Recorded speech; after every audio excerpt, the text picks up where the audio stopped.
I'm Mike McLean and welcome to the magnificence that is the House of Games Sporting Arena. In just a moment, two top British families will come bursting in through these doors. Both families ready to take on 5 extraordinary sporting events. The winners, well, they'll take home the gold medals, and if they're fast enough, they could come back for the final, where they could win that coveted crown, House of Games Champions 2004. So forget about the posturing of the pampered professionals and prepare to revel in the reality of true sporting endeavour. I say, let trumpets sound! First from London Borough that shares its name with the Gareth, whose penalty miss put England out of Euro 96. From Southgate, it's the Stern family!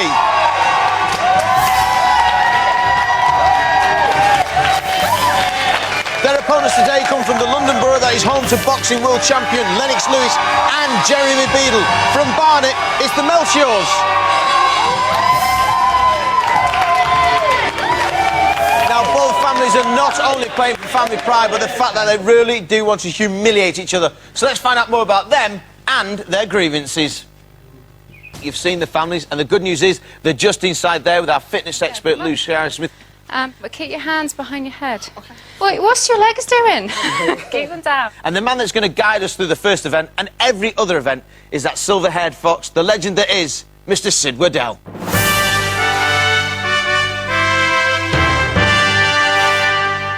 Silver and Finn and Mikey. There's going to be some grey hairs amongst that lot. Once they do their 26 laps on that table. Big John, Melchior, Guy, Stern, Daniel, Melchior, and Stern boss Dad, Alan. During the lap in, you've got to stop at laps 8, 16 and 24 to have a beaker of water.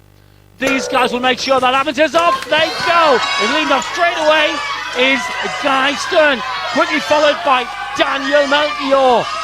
Their two dads are bringing up the rear. The youngins are leading the Guy in red ahead of Daniel. And it seems that big John Melchior is trying to keep out Alan Stern by using body bulk. And there, first break, the two youngins are into the drinks break, a fraction ahead of the two dads. Off you go. And there goes Daniel in the blue, out well ahead, followed by Guy.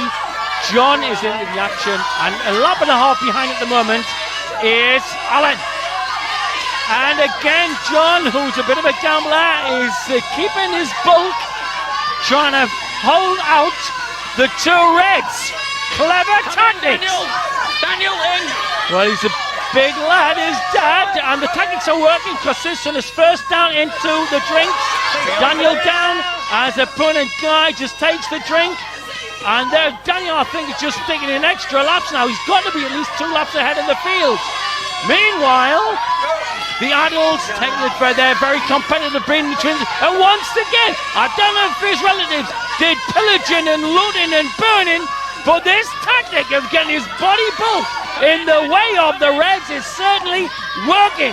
Daniel leads at 24 laps, takes the drink, while the others are nowhere near the drink station. 2 more laps for Daniel. So far, they've kept Guy Stern well out of it. Still on his drink. And 2 laps will do it for Daniel. And this tactic, there he goes, he's won it. Has Dad kept out the Reds though? Oh, there's the red coming through. Guy finishes second. Question is, which of the 2 dads will heave their sweating bulk over the finish line? Now, still going into 4th place, but his tactic's got to win. Stern's only 1. Melchior's happy with 3. What drove you to winning? Because we really don't like the Stern family. You don't like them at all? So we need to show who's best. Okay. Dad didn't do so well. Why was that? He's not as fit as the other contestants. Well, he's not wrong. But I'll be honest with you, you did it, you completed it, which is, give him a round of applause for that, he completed it, which I think I mean, he's carrying a heavy load and he did a very, very good run. Thank you. Another 4 years, I'll be able to speak to you again. Yeah. When I get my breath back.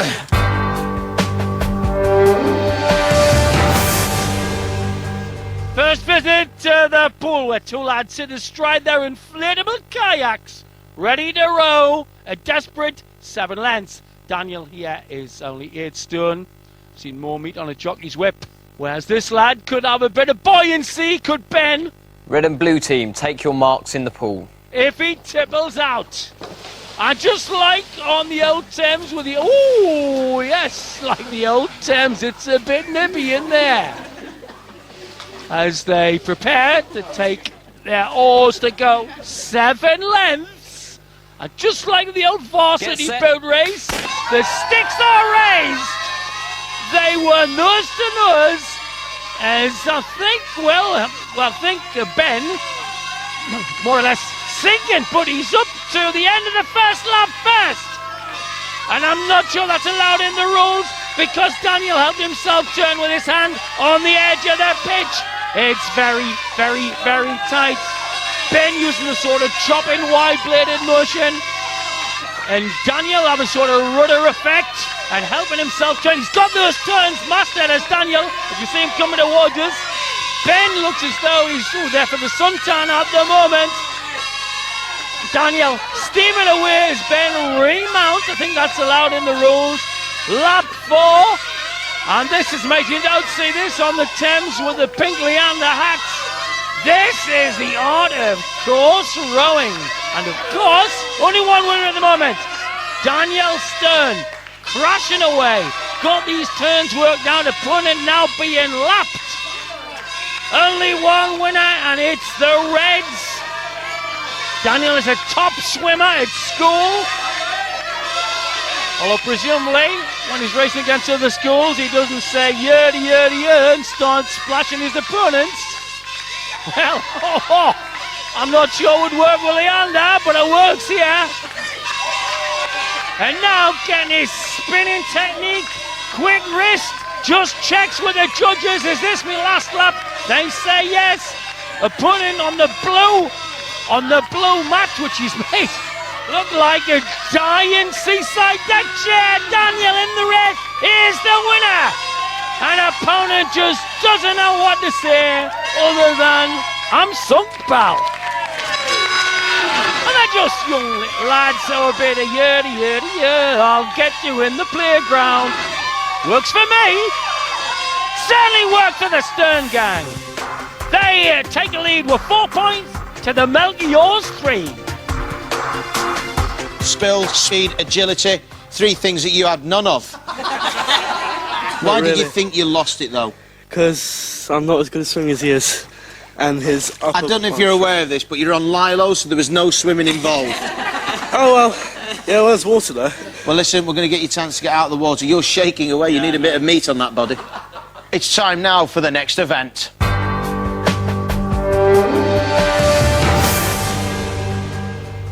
Away from the aquatic chaos of the pool, the Sterns and the Melchiors now face one another, a game of precision and skill. These two compete at everything, from goatee growing to tennis, and they're trying to phase each other big time. The course and line of the buckets will be assisted by 2 moppeteers per team as Alan Stern comes out. Idea is to get part of your bucket totally adjacent in the middle of the yolk of the egg. Good mopping, not too much moppeteering. Got to run at least 4 feet past the target. No good. The Viking prays to the gods in Valhalla. Puts a bit of spit on his hands like his ancestors used to do before whacking the east coast of England and sending out Saxon descendants scatty. Needs to stop and hold. That's the best so far. I'd say that's just over 2 feet from centre yoke. And there's all sorts of tension here as Alan Stern. I'd say he was losing in the moustache stakes, but a great chance here with this red bucket to get to within the vital few inches of the yellow blobby bit. Well, once again, and even without the help of his moppeteers, he overruns the course. Well, John looking highly aggressive at this highly skilled sport. Needs to get that side spin on and hold the wheel. Well, he's got the two best at the moment. I would like to pick between which is the winner. Remember, our judges measured to the split millimeter to the yoke. And Alan is checking that, just like Steve Harmison, England's fast bowler, checks his run up to the crease. He will crease away the smile of his opponent if he can hold this near the blobby yellow bit. Well, I'd say he just had it by the front left wheel. Oh, put in the horrible Viking stare on the yellow bit.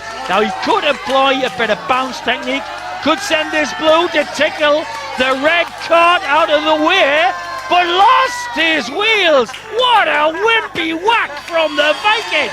Nowhere. But there's nothing wussy about this one from Alan. Just held up on shots that had previously gone well past the yellow. So now the Sterns moving the lead, 7-3. And what's on the burner, Mike? We get the mums Liz and Batia to do some hard work at last in the garden with plant pot putting. Whatever you do, don't go away. We'll see you in part 2.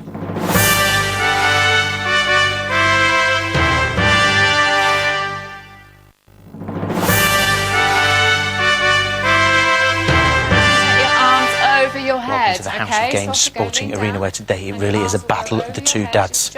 It's so deep they're even battling over their goatee birds. Well, after 3 events, the Stern family in red have got 7 points and the Melchior family in blue have got 3 points, and there's 2 events left.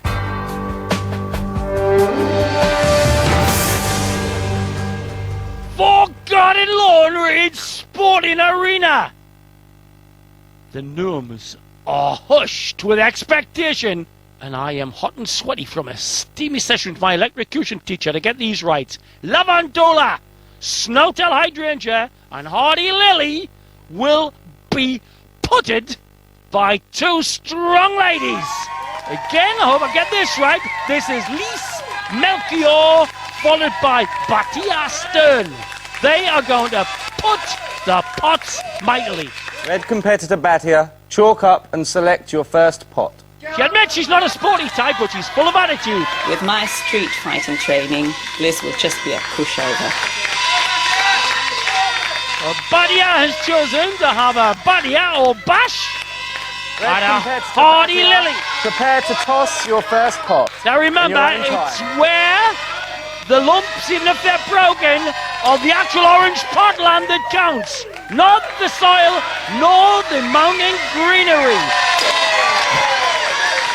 Nice fluent move. 3 minutes 53. Does it impress the opponent? I go to the gym a lot. I walk my dog. I do a lot of physical things, and I don't have the feeling that Batia does that. In fact, I know she doesn't. Liz, prepare to toss your first pot in your own time. But they don't send each other Christmas cards. Slightly nudged ahead, I think that by Lise. Gets it by a few short meters. Good use of the non-leading arm, the guide arm. 4:16. Ooh, a little show of proper pride. While Badia has a touch of the tongue. And she chooses this time. Prepare to toss your second pot in your own time. She's tossing Hydrangea. Snowtail. How high will it go? Well, it didn't go high enough to kill a cloud. No moisture, never mind snow. A flat trajectory. Don't think she'll be pleased with that. Just didn't get the back shoulder going at 45 degrees. Only 3:45. Surely Liz can go over 4 meters again. Very elegant, cool lady. Wearing what looks like Swedish national colours.